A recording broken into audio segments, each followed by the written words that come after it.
Yes, ready, start. Mr. Chairman, sir, I am gratefully to you for giving me an opportunity to participate in the discussion in the report of the University Grants Commission for the year 1998-99. On behalf of my party, I would like to express my views on this report of the UGC. At the outset, I would like to raise certain posers 51 years after achieving our independence. What do we witness in the field of education? Has our educational policy enabled us to solve the manifold miseries of our masses? Has our educational policy created additional job opportunities in the country?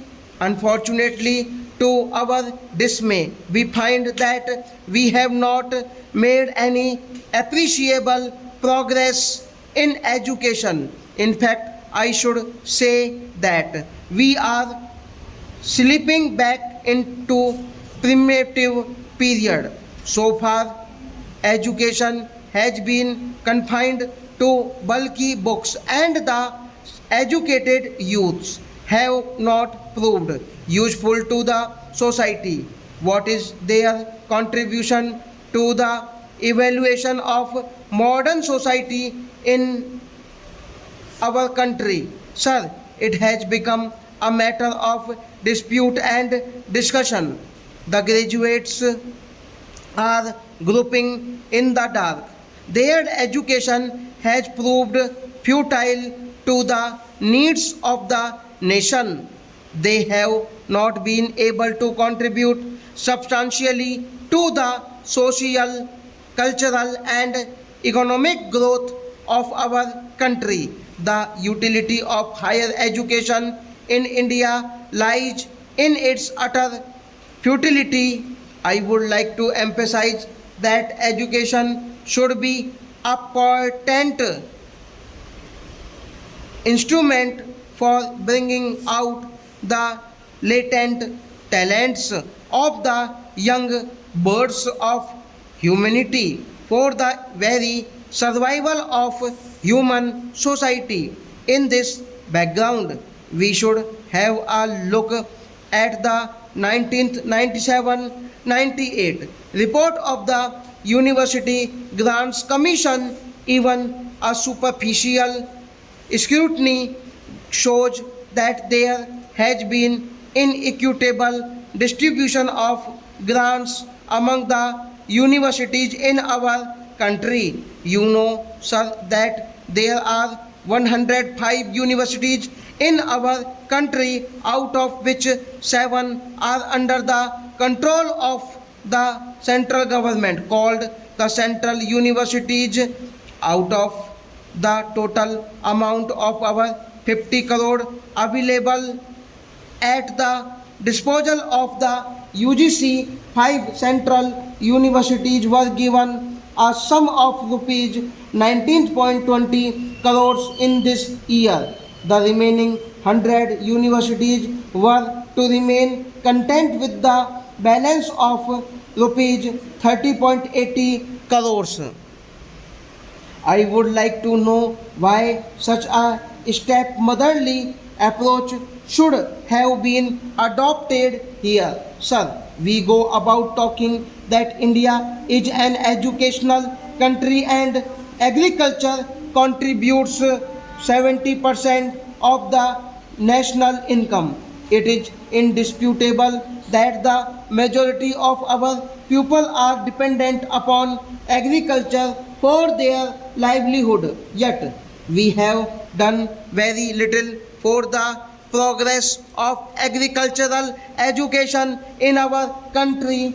I have to painfully point out that in the existing scheme of things, lion's share of money is allocated to educational institutions imparting arts and science education and agricultural education is to rest content with no share. I have to say that in all the 5-year plans that have gone by, agricultural education received very scant attention in the hands of our government. The agricultural universities are the distant cousin of the UGC. I am constrained to quote from page 150 of the UGC report for 1997-98, which shows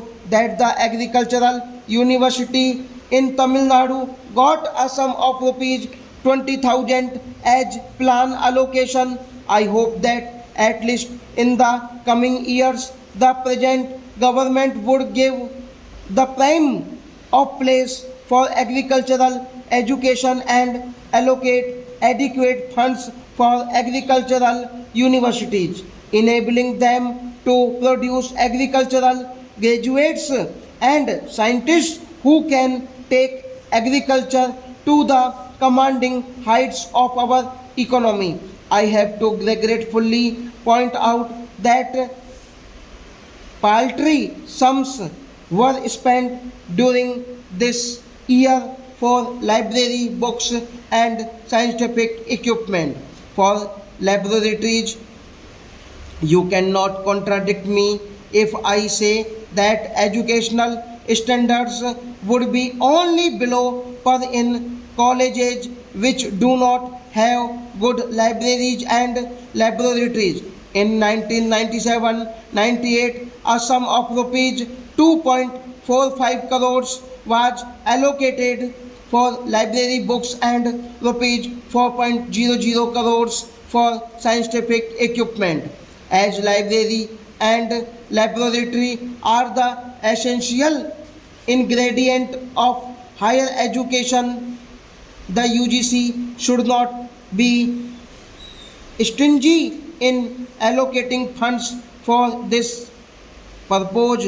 I would like to recall that the father of the nation, Mahatma Gandhi, and our late revered leader used to emphasize repeatedly the necessity of teaching the young and the youth of the country in mother tongue. Even after 5 decades of our independence, we do not have textbooks for higher education in mother tongues. Consequently, the standard of education has gone down steeply. It is of paramount importance that textbooks for higher education must be brought out in mother tongues. Here, the UGC has a vital role to play. Sir, the universities alone can be entrusted with this onerous task of bringing out collegiate textbooks in regional languages, and other body can do stop.